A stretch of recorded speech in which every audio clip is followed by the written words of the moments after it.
Hi everybody, how's it going? My name is Alexander Pieroni. I'm a junior now at Duke. I'm studying a whole bunch of things as you saw earlier, but I'm mainly focused on the intersection between computer science and ancient studies. So that's everything from using natural language processing on ancient languages all the way to applying computer vision techniques to archaeological applications. So lots of new technology going on, lots of cool stuff to be involved in. And a primary part of my work has come in through archaeology, which is something that most people think of as a fiction, right? Something you might see in movies, something that might not necessarily be a job.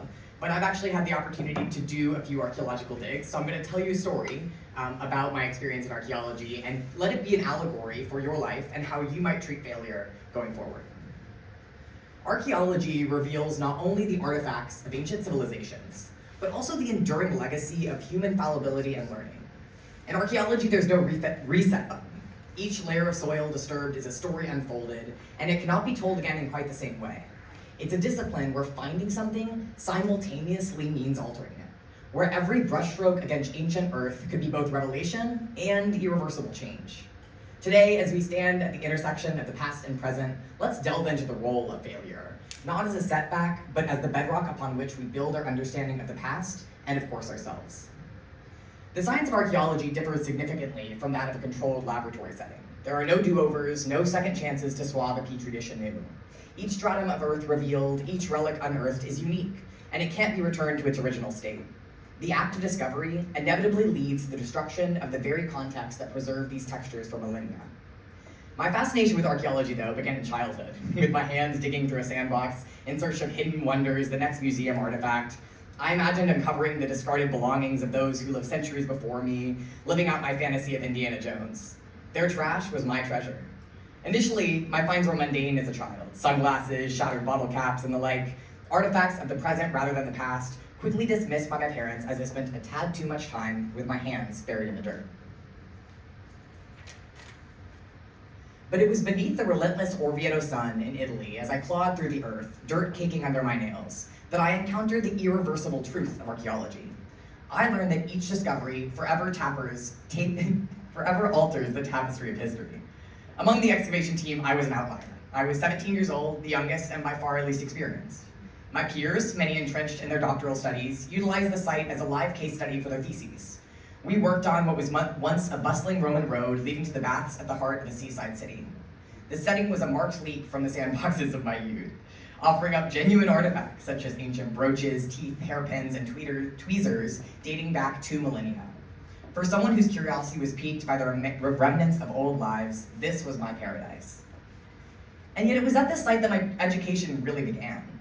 Because the dig not only built my resilience and taught me how to endure sunburns, but it honed my inquisitive nature. Mistakes, I learned, were not failures, but indeed lessons. When I questioned my supervisor about whether I found a piece of precious pottery or really just a rock, his laughter was not a reprimand, but a nudge towards my learning. And I quickly learned to appreciate each, hey, cool rock, for its own sake. Under a scorching sun, the earth that I unearthed clung to me, a second skin of history, while my shoes, once worn, now bore the honorable dust of ages past. Strains ran down my neck, tethering me to the trench with a weight that seemed to blur the lines between a tan skin and a coat of dirt. On June 13th, about 2 weeks into the dig, the routine was shattered by a sharp crack. The bustling noise of excavation hushed to a tense as every head emerged from their craters. Nick, a fellow student and my new friend, had struck something other than soil with his pickaxe. But as it passed from person to person, the students around me, who were much wiser, told me that we could understand how old that this thing that he had struck was, this skull was, by the rings in its teeth, similar to aging a tree. But quickly it became evident that what we had discovered was something more than a horse jaw. It felt too familiar, too human.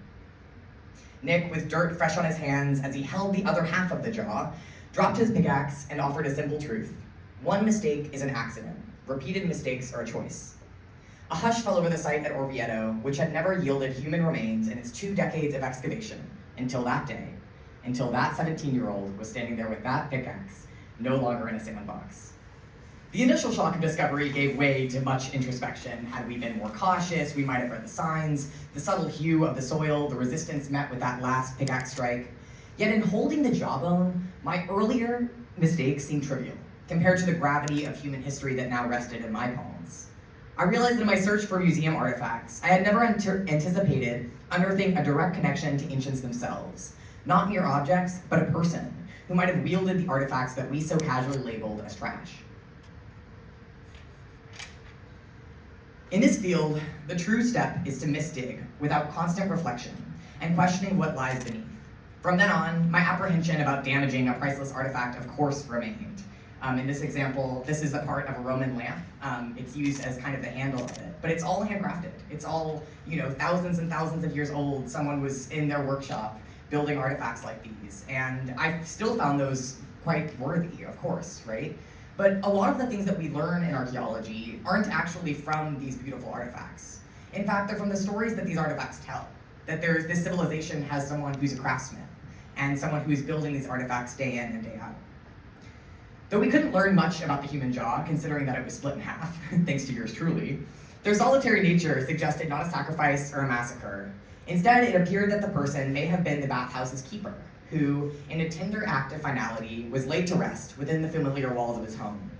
I imagine that he, now silently intertwined with history, would have found a sense of contentment, knowing that someone from the distant future marveled at his stomping grounds with the same reverence and care that he had tendered with it. This excavation, a mosaic of lessons, discoveries, and reflections, continues to shape my approach to archaeology. It instills in me a far more profound responsibility to piece together the stories of those who came before us, ensuring that their legacy is not simply unearthed, but understood and respected. Ultimately, failure in archaeology, one more swing of a pickaxe, splitting a jaw into two, is more than one individual's misstep. It's a collective oversight if these lessons are not learned and this history is not understood. The innovation in archaeology's scientific methods is not just about precision in excavation, but also about discernment and interpretation. Our journey to Orvieto taught me that each piece of pottery, each shard of bone has a narrative. And while the context may have been ruined in the discovery process, the respect and pursuit of knowledge must preserve this dignity of the past. Mistakes are inherent to the human condition, and in the science of archaeology, they come with high stakes. Yet they are not the end, but rather the beginnings of deeper inquiry and more insightful exploration. To excavate is to converse with history, and to understand our collective human journey. We may never get a second chance to uncover a buried city or to hold a piece of ancient life in our hands, but we always have the opportunity to learn more from our findings and refine our craft. This excavation, as silly as it is, taught me about being human. The real treasure is, of course, not in the artifacts in this damaged jaw, but rather in the understanding that they may offer us the chance to bridge the gap between then and now. As my journey in archaeology unfolds, it's my recent work with Volci 3000, a project that works with novel methods in digital archaeology that has cemented my understanding of failure as a fundamental aspect of discovery.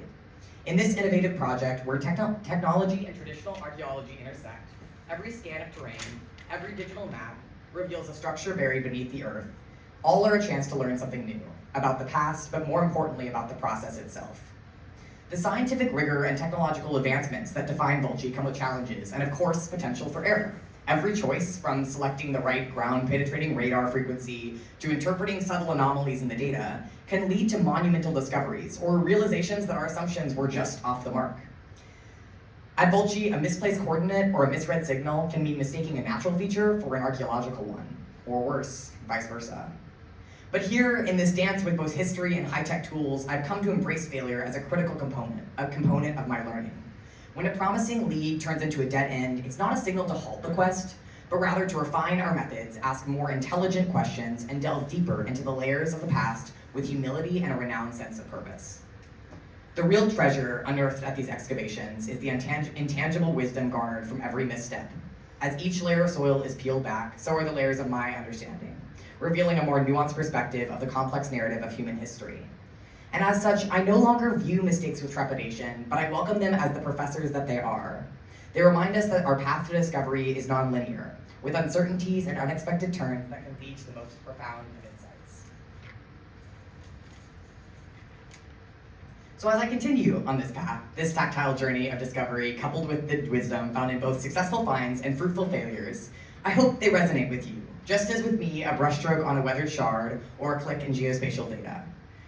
Archaeology is not a search for artifacts, like I thought it was, and the plunderer that Indiana Jones is. It's rather a profound conversation with history, a meticulous reassembling of human stories, and a reminder that in covering the past, we are also laying bare our fallibilities, our capacity to grow, and the timeless pursuit of knowledge.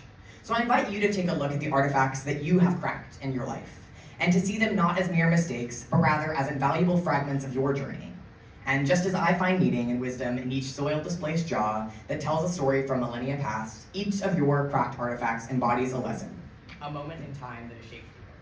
Our personal histories, just like those that we dig up from the depths of the earth, are pieced together from triumphs and missteps, each as crucial as the other. Thank you very much.